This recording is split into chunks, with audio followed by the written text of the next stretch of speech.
जो शुगर है वो सबसे ज्यादा इफेक्ट हमारी किस बॉडी ऑर्गन पे करती है, किन किन चीजों से हम जो है शुगर को कंट्रोल कर सकते हैं, और हमें रोजमर्रा जिंदगी में कौन से ऐसी खुराक शामिल करनी चाहिए। राइस खा सकते हैं डायबिटिक पे? राइस पाकिस्तान से ना डायबिटीज को खत्म कर दे।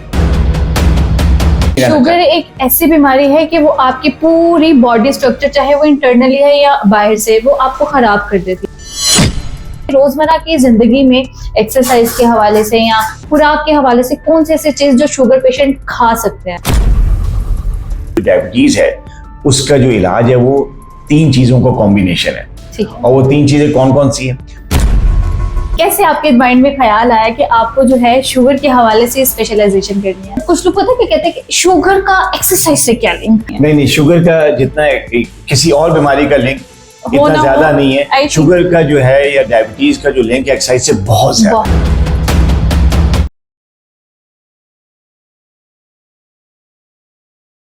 अस्सलाम वालेकुम नाज़रीन, मैं हूं आपकी मेजबान तानिया मलिक। आज हमारे साथ मौजूद है डॉक्टर शाहिद जो कि डायबिटोलॉजिस्ट हैं। आज हम इनसे पूछेंगे इनकी जर्नी के बारे में और इनसे पूछेंगे कि जो शुगर के मरीज हैं उनकी खुराक कैसे होनी चाहिए और वो किस तरह से जो है खुद को शुगर से बचा सकते हैं। अस्सलाम वालेकुम डॉक्टर साहब। जी वालेकुम सलाम।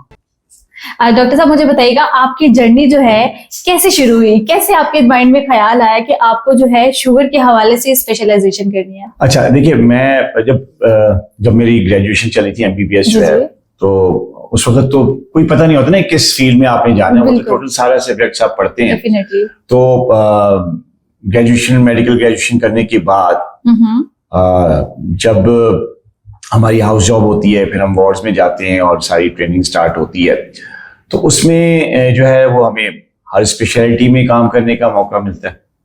लेकिन ये है कि मेरी बाय चॉइस जो है वो जब हाउस जॉब शुरू हुई तो मैंने जो है ना अपनी फील्ड जो मेडिसिन, जनरल मेडिसिन है, उसको इंतखाब किया और उसी में मैंने हाउस जॉब की। और ड्यूरिंग दैट जर्नी वो जो सारा मेरा हाउस जॉब का 1-1.5 साल का था वो पीरियड, उसमें मुझे क्योंकि इत्तेफाक से जो मेरे कंसल्टेंट थे, जो मेरे सुपरवाइजर थे, वो जो डॉक्टर साहब थे वो एंडोक्राइनोलॉजिस्ट भी थे, डायबिटोलॉजिस्ट भी थे। तो उनके साथ जब मुझे काम करने का मौका मिला तो वहां से मेरा, क्योंकि वो देखते ही डायबिटीज थे। अच्छा। और सारा वार्ड जो है हमारा जो है वो डायबिटिक पेशेंट से भरा हुआ था। अच्छा, ठीक है। तो उसमें उसकी कॉम्प्लिकेशन, डायबिटिक फोर्ट और अनकंट्रोल्ड डायबिटीज और किडनी फेलियर और सारी चीजें जो है। तो जब मैंने उस वार्ड में ड्यूटी शुरू की, अब जाहिर है वहां पे पूरा मुझे 6 महीने का वहां पे अरसा रखा, क्योंकि हाउस जॉब के दौरान ड्यूटीज बहुत सख्त होती हैं। डेफिनेटली। और इट्स वेरी टफ। नाइट मतलब दिन का नहीं पता, रात का नहीं पता, वो मतलब समझे 24 घंटे की ड्यूटी होती है। तो उस दौरान जो है मुझे वो जो है वो इंटरेस्ट डेवलप हो गया डायबिटिक पेशेंट्स के साथ, क्योंकि हाउस जॉब में हम बिल्कुल करीब होते हैं पेशेंट्स के ना। ठीक है। और क्योंकि रात दिन क्योंकि हम वहीं रहते हैं, वहीं सोते हैं पेशेंट्स के, वहीं वार्ड में ही हमारा कमरा होता है, साथ ड्यूटी रूम जो होता है ना, वो पेशेंट के साथ ड्यूटी रूम डॉक्टर्स का। ओके। तो वो सारा जो है ना रात दिन जब वहां पे गुजरा मेरा, तो मुझे इंटरेस्ट डेवलप हुआ कि ये डायबिटीज ऐसी फील्ड है जिसमें लोग काफी हद तक मुतासिर होते हैं, और ये एक बीमारी जो है वो जिस्म के हर हिस्से को खा मुतासिर करती है। हाँ, ये वो पॉइंट था। क्या ये एक बीमारी जो है वो जिस्म के हर हिस्से पे हमलावर हो सकती है अगर इसको ठीक ना किया जाए, ठीक तरह से इलाज ना किया जाए, तो जिस्म का हर हिस्सा जो है इससे खराब हो सकता है। तो ये जो पॉइंट था, तो मैंने कहा यार मैं भी इसी फील्ड में आता हूँ ताकि मेरे हाथ से भी लोगों को जो है डायबिटीज इस हद तक कंट्रोल हो जाए और कि उनके जो डिफरेंट आज़ा हैं जिस्म के, डिफरेंट ऑर्गन्स हैं, वो इस बीमारी की वजह से खराब ना हो। ये मेरा वो चीज था। फिर वक्त के साथ साथ जब मैंने इस पे कदम रखा, फिर स्पेशलाइजेशन हुई और सारा कुछ हुआ इस फील्ड में, तो इंटरेस्ट और डेवलप होता चला गया। क्योंकि फिर वो तो जब एक फील्ड में बंदा काम करता है तो उसकी जो माइक्रो डिटेल्स तक जो होती हैं वो सारी फिर बंदे को पढ़नी पड़ती हैं, और उसका एक्सपीरियंस भी उसी तरह और ठीक भी करनी पड़ती है पेशेंट। तो फिर उस तरह फिर जो है ना मेरा इंटरेस्ट इसमें डेवलप होता चला गया। और जैसे जैसे मैं इसको पढ़ता चला गया इस फील्ड में, तो मुझे फिर और इंटरेस्ट डेवलप होता चला गया। और फिर ये है कि जो डायबिटिक पेशेंट्स पाकिस्तान में ना, जैसे जैसे मैंने प्रैक्टिस स्टार्ट की तो आहिस्ता आहिस्ता इनकी केसेस में इजाफा होता गया। पहले जब मैंने इस फील्ड में कदम रखा था शुरू में, आज से कोई 20-25 साल पहले, तो उस वक्त जो है ना डायबिटिक पेशेंट्स इतने ज्यादा नहीं होते थे।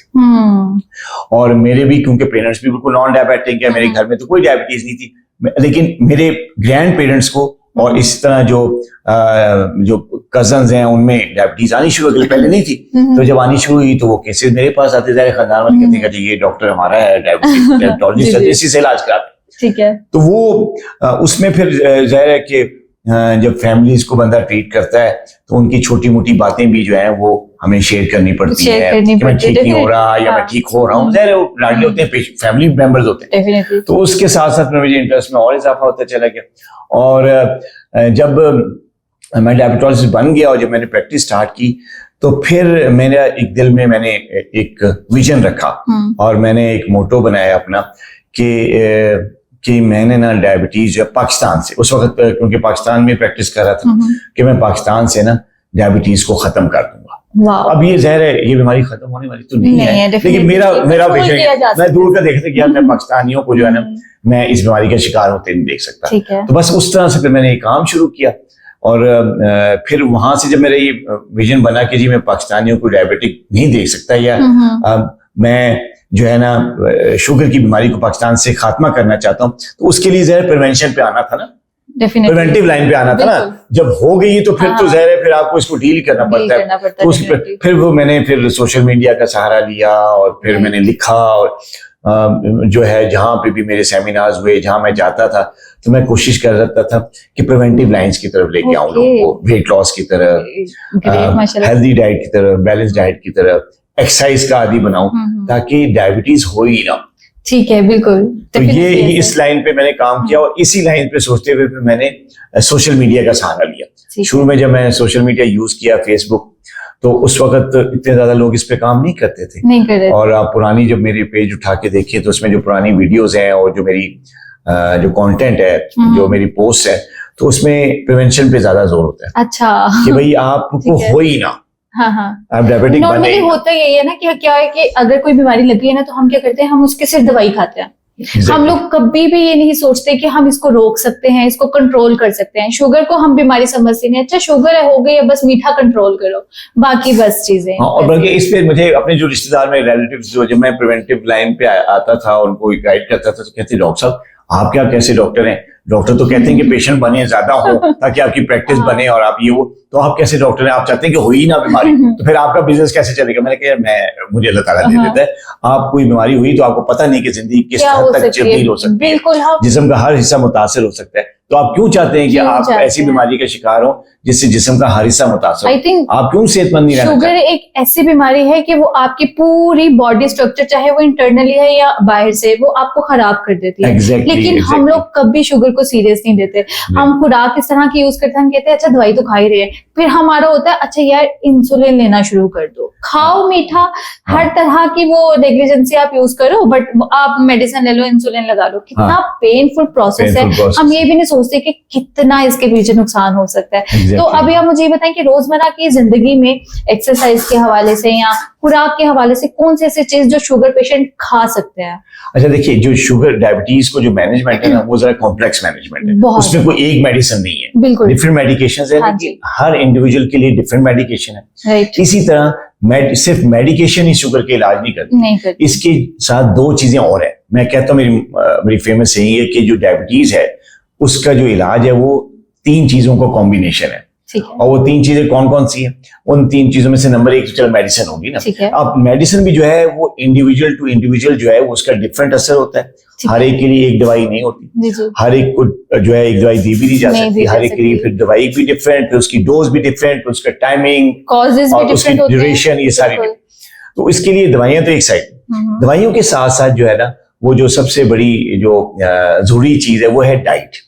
और मैं जोर देता हूँ बैलेंस डाइट पे। ऐसी डाइट जो आपको एनर्जी भी दे, जो आपको तवाना भी रखे, जो आपके सेहत से रिलेटेड जो आपके डिफरेंट ऑर्गन्स हैं उनको भी हेल्दी रखे और आपकी शुगर को भी कंट्रोल रखे, उसको मैं कहता हूँ बैलेंस डाइट। अच्छा, अब जो बैलेंस डाइट होती है उसमें मैं हर चीज खिलाता हूँ, मतलब मैं प्रोटीन्स भी देता हूँ, मैं फैट्स भी देता हूँ, मैं कार्बोहाइड्रेट्स भी देता हूँ। ठीक है। बाद लोग ऐसा करते हैं कि जी कार्ब्स छोड़ दें या बिल्कुल जीरो कार्ब कर दें, तो जब जीरो कार्ब होती है जिसमें में जाएगा ही नहीं डायबिटीज शुगर, तो ज़ाहिर खुद ब खुद कंट्रोल हो जाएगी। लेकिन वो चीज जो कार्बोहाइड्रेट की डेफिशिएंसी की वजह से जो कमजोरियां आती हैं, जो वीकनेसेस आती है, खासतौर पर जो मिडिल एज में अगर किसी हाँ, ओल्ड एज में अगर हम ठीक नो है। कार्ब दे दें तो चलिए उनका गुजारा हो जाएगा, उनका काम ही कोई नहीं, फिजिकल वर्क ही नहीं। जी लेकिन जी अगर नौजवान नस्ल में या ऐसे मिडिल एज लोगों में अगर आप नो कार्ब डाइट देंगे तो वो जाहिर है 1 महीना 2 महीना 3 महीना खा लेंगे, लेकिन फिर चौथे महीने उनको कमजोरी आनी शुरू हो जाएगी। बिल्कुल डेफिनेटली। दिमाग की कमजोरी, सबसे पहले डिप्रेशन आता है, फिर उसके बाद पट्टी कमजोर होना शुरू हो जाते हैं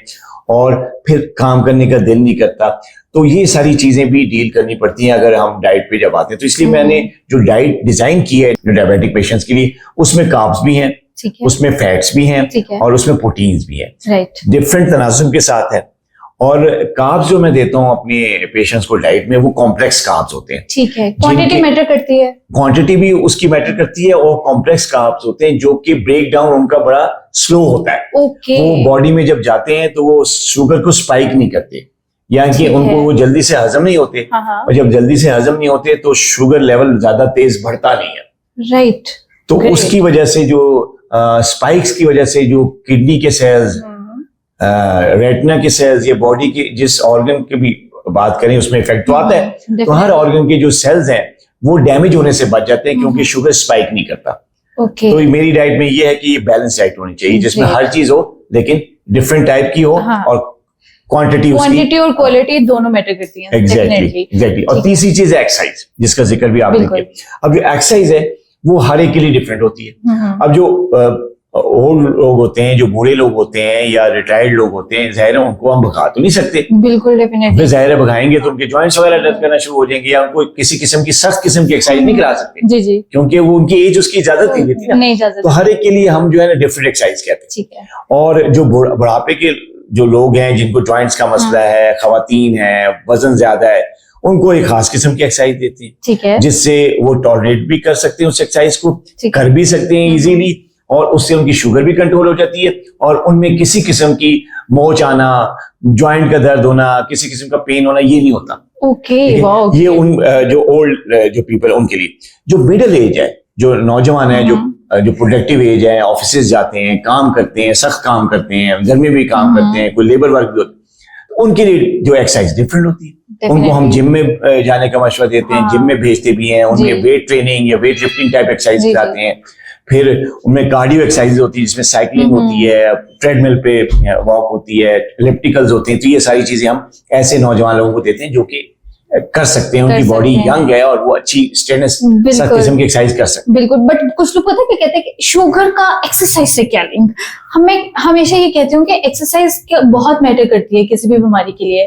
तो मतलब बिंगा फीमेल मेरे दादाबू को थी, तो उसके बाद मुझे फील होता है कि कहीं आगे कुछ होना, तो मैं कभी किसी को कहूँ ना, भाई को कहूँ एक्सरसाइज किया करो, तो कहते हैं नहीं, शुगर का एक्सरसाइज से कोई लिंक नहीं है। नहीं, शुगर का जितना किसी और बीमारी का लिंक इतना ज्यादा नहीं है, शुगर का जो है या डायबिटीज का जो लिंक एक्सरसाइज से बहुत ज्यादा है। खास तौर पे जो टाइप 2 डायबिटीज है या प्री डायबिटीज है, वो तो लिंक भी एक्सरसाइज के साथ है ना। अगर आप एक्सरसाइज करके आपको बहुत थोड़ी सी मेडिकेशन से आप कंट्रोल कर सकते हैं। और टाइप जो प्री डायबिटीज है, जिसको हम ग्लूकोज इंटॉलरेंस कहते हैं या बॉर्डर लाइन शुगर कहते हैं, वो तो एक्सरसाइज करने से बिल्कुल खत्म हो जाती है, 100% रिवर्सिबल। तो एक्सरसाइज के साथ तो बहुत ज्यादा स्ट्रॉन्ग लिंक है, बहुत जरूरी होती है एक्सरसाइज।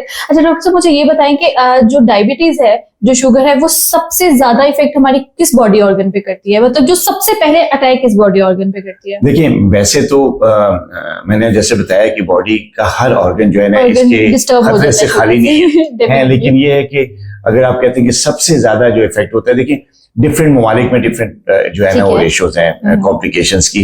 पाकिस्तान की अगर बात की जाए ना, तो पाकिस्तान में सबसे ज्यादा जो इफेक्ट होने वाला जो ऑर्गन है वो हमारी नर्व्स है, ब्रेन है। ओके, वो डायबिटिक पेशेंट्स की जो नर्व्स है, जिसको हम कहते हैं न्यूरोपैथी, अच्छा, ये एक ऐसी माइक्रोवेस्कुलर कॉम्प्लिकेशन है डायबिटीज की, जिसकी वजह से जो इंसान की जो नर्व्स हैं, या जिसको उर्दू में नस कहते हैं, जो ब्रेन से सारी नर्व्स निकलती है ना, जो बॉडी में जाती हैं, वो काफी ज्यादा डैमेज होती हैं डायबिटीज अनकंट्रोल होने की वजह से। अब ये जो कॉम्प्लिकेशंस को कहते हैं न्यूरोपैथी, तो पाकिस्तान में सबसे ज्यादा मतलब ज्यादा कॉम्प्लिकेशन के शिकार जो लोग होते हैं, या सबसे ज्यादा डैमेज जो होता है वो नर्व्स को होता है। उसमें फिर वो इमोशनली भी पेशेंट को तंग करती है, न्यूरोलॉजिकल डेफिसिट, और इमोशनली मतलब डिप्रेशन में चले जाती हैं, ठीक है नहीं। ब्रेन जो है मुतासर होता है, फिर पाँव में जो है सुनपन आना, पाँव में पेन होना, जलन होना, रात के टाइम सो ना सकना इस जलन की वजह से, ये सारे न्यूरोपैथिक सिम्टम्स हैं। और ये न्यूरोपैथी जो है ये बेसिकली सबसे ज्यादा जो है वो नर्व्स जो है वो शुगर की वजह से, शुगर की वजह से दमा का प्रॉब्लम भी हो सकता है? नहीं, दमे की और एटियोलॉजी होती है। जैसे रोजमर्रा जिंदगी के लिए आप मुझे बताएं कि किन चीजों से हम जो है शुगर को कंट्रोल कर सकते हैं, और हमें रोजमर्रा जिंदगी में कौन से ऐसी खुराक शामिल करनी चाहिए? देखिए, रोजमर्रा जिंदगी में जो रूटीन के खाने होते हैं, 3 खाने हम बंदा खाता है ना, तो रोजमर्रा जिंदगी में पहला एक स्टेप जो है बड़ा जरूरी है डायबिटिक पेशेंट के लिए, उनको 2 मील्स लेने चाहिए, 3 मील नहीं लेने चाहिए। ठीक है। कौन से 2 मील्स? नाश्ता उनका जबरदस्त होना चाहिए, बादशाहों वाला नाश्ता होना चाहिए, राइट। और नाश्ते के बाद जो दूसरा मील है ना, जैसे लोग करते हैं लंच, वो नहीं होना चाहिए। लंच में उनको देखें, उनको अगर वो 2 मील्स पे आ जाएंगे, एक तो उनका वेट भी कंट्रोल में रहेगा, उनकी डायबिटीज भी कंट्रोल में रहेगी, और जो दूसरी कॉम्प्लिकेशन होती है जैसे कोलेस्ट्रॉल है, हाइपरटेंशन है, ठीक है, ये चीजें भी उनकी कंट्रोल में आ जाएंगी अगर वो 2 मील्स पे आएंगे। अब 2 मील्स में फिर वो लोग कहते हैं कि जी हम तो ऑफिस में होते हैं, हमें भूख लगती है, हम लंच में क्या करें? तो उनके लिए फिर मैं कहता हूँ कि आप लंच ये नहीं है कि आप बिल्कुल खाली पेट रहें, आप ड्राई फ्रूट ले सकते हैं, आप सीड्स ले सकते हैं, आप अगर दिल करे तो किसी दिन सैलेड घर से बनवा के सिंपल वेजिटेबल सैलेड, फूड लिया जा सकता है, लेकिन फूड में चॉइसेस है ना, क्योंकि ऐसे फूड जिनका ग्लाइसेमिक इंडेक्स बहुत ज्यादा है वो हम नहीं देते। तो अगर शुगर कंट्रोल है फिर हम कहते हैं कि आप ऐसे फूड ले सकते हैं जो कि मीडियम टाइप ऑफ जिनका ग्लाइसेमिक इंडेक्स है। लेकिन अगर किसी फ्रूट का ग्लाइसेमिक इंडेक्स है तो वो फिर आप लंच में ना लें, वो बल्कि ले ही ना। तो लंच में ज्यादातर मैं प्रेफर करता हूँ कि पेशेंट्स को मैं सैलेड्स पे लेके आता हूँ, सैलेड, वेजिटेबल सैलेड्स, सैलेड पे, सीड्स पे और नट्स पे, ड्राई फ्रूट पे। ठीक है। तो ये चीज अगर आप खाएंगे लंच में, एक तो आपको क्रेविंग नहीं होगी खाने की, ठीक है, भूख नहीं लगेगी, प्लस जो ड्राई फ्रूट और सीड्स का जो बॉडी पे हेल्दी इफेक्ट है, जैसे कोलेस्ट्रॉल लेवल कम होता है, एचडीएल लेवल जो गुड कोलेस्ट्रॉल है उसका लेवल बढ़ाता है, इसके अलावा मेमोरी के लिए बहुत अच्छा होता है। इसमें जो ड्राई फ्रूट में जो मिनरल्स होते हैं, खासतौर पर पोटेशियम है और मैग्नीशियम है, आयरन है, ये सारा बॉडी के लिए, फॉलिक एसिड है, ये सारा बॉडी के लिए बहुत जरूरी होता है। तो आप लंच भी कर रहे हैं, शुगर भी नहीं बढ़ेगी, वेट भी कंट्रोल में रहेगा, और सारे मिनरल्स और विटामिन का फायदा भी आपको मिल जाएगा। तो ये डाइट लेनी चाहिए। और नाइट में इसकी डाइट क्या होनी चाहिए? अच्छा, अब डिनर जो है, डिनर में आप फिर प्रॉपर खाना लें, जैसे जिसमें आप होल व्हीट ग्रेन की एक आध चपाती भी ले सकते हैं, साथ जो भी सालन घर में बना वो ले सकते हैं। राइस खा सकते हैं डायबिटिक पेशेंट, वो डायबिटिक पेशेंट जिनका शुगर लेवल कंट्रोल है, और राइस वो बॉइल्ड राइस खा सकते हैं, ओके, जिसका पानी 2 दफा निकाल के जो है वो निकला हो, प्रोसेस मैंने बताया था पहले भी वीडियोस में कि वो व्हाइट राइस खा सकते हैं, लेकिन हफ्ते में 1 या 2 दफा। ओके, डेफिनेटली, ठीक है। कुछ लोग ये करते हैं, शुगर कंट्रोल होगी, जैसे कंट्रोलिंग की तरफ आती है तो फिर हम सारी वो चीजें खाना शुरू कर देते हैं। I think this is very wrong. ये इसके लिए एक मैसेज दें आप। कई लोग ऐसे आते हैं, ब्लड प्रेशर कंट्रोल हो गया सर तो मैं दवाई छोड़ दी, शुगर कंट्रोल होगी तो मैं दवाई छोड़ के जो है नॉर्मल ग़िज़ा खानी छोड़ी। ऐसा नहीं है, क्योंकि क्रॉनिक डिजीज है, इसको जिंदगी के साथ चलना है आपकी। तो जब एक दफा आप इसको कंट्रोल कर लेते हैं तो फिर इसका जो परहेज है, या जो डाइट है, या जो लाइफस्टाइल आपने अपनाया होता है, उसको छोड़े मत, क्योंकि अगर छोड़ेंगे तो फिर कंडीशन फिर दोबारा खराब हो जाएगी, शुगर फिर अनकंट्रोल हो जाएगी। बिल्कुल, ठीक है। Thank you so much doctor साहब। बेसिकली आपका जो ट्रीटमेंट का वे है वो मुझे बहुत पसंद है, क्योंकि बहुत कम डॉक्टर्स जो हैं जो कि आपको मेडिकेशन के साथ साथ डाइट की तरफ लेके आते हैं, और वो कहते हैं नहीं खाएं जो भी खाना चाह रहे हैं आप, हालांकि ऐसा नहीं होता है। तो बहुत शुक्रिया आपकी कीमती वक्त का। Thank you so much.